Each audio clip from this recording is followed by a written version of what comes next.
Hey everybody, today we're going to be making, well, what Grandpa and I have for breakfast every day, or almost every day, are these fruit smoothies. They're almost like having a strawberry milkshake. Hey everybody, today we're going to be making breakfast smoothies. These are fruit smoothies, really yummy, great for a quick breakfast on the run, fill you up, last all the way to lunch. Love you. Hey everybody! I'm going to be starting out our recipes, simple and delicious, today with a fruit smoothie. Grandpa and I have this in the morning almost every day. We also incorporated it into our keto diet some number of years ago, but now we just really like the shakes. So the quantities for a couple of the elements are really important. Others you can adjust according to taste. So the required elements for a fruit smoothie are ice, a liquid. In this case we're using milk. You could use water, you could use almond milk, something that's going to make it more of a milkshake consistency, and fruit. Those are your three important elements. All of this other that we have here on the counter is according to our tastes. We add some sour cream, that gives it a nice creaminess, some sugar for sweetener, some vanilla, and then we also have this whey-based product that's just a powder. It adds a little bit of flavor, but also some thickness as well. So your ingredients that you have to have specific measurements include the first three. So however much fruit you have, use half as much for each of the liquid and the ice. So in this case, I have 2 cups of fruit, and we'll be using 1 cup of milk and 1 cup of ice. And again, if you was just, and this is more than enough for 2 people, it makes 3 of these glasses.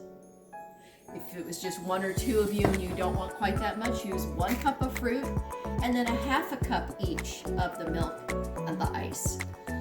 For these products here, I just use 1 scoop each for however many people are having the shake.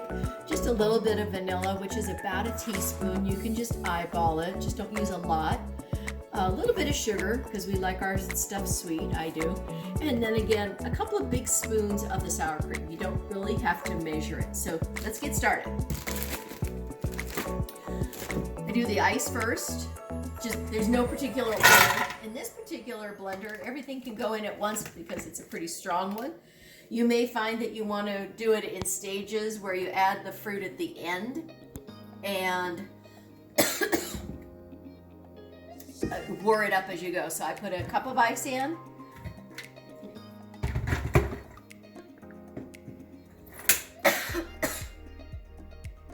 Here goes a cup of the milk, the liquid.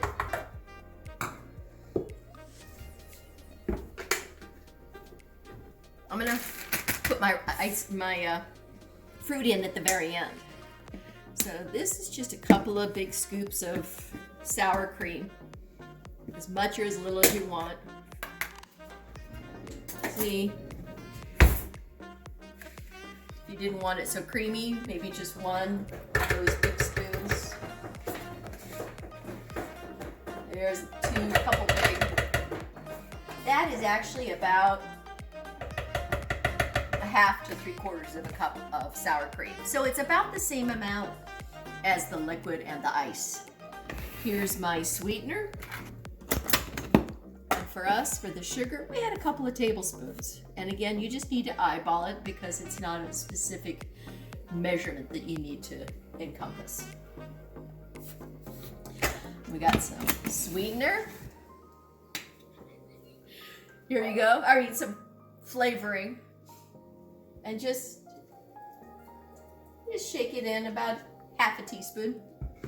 And then this powder, this is not adding anything, just a little bit of protein to it.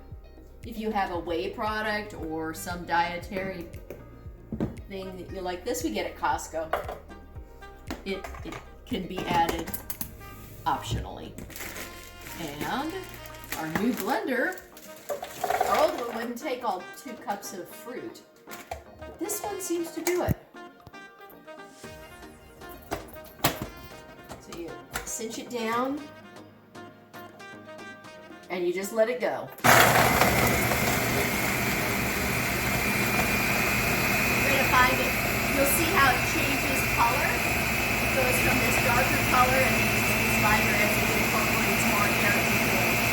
It almost doubles in quantity, so they climb up. You get to see it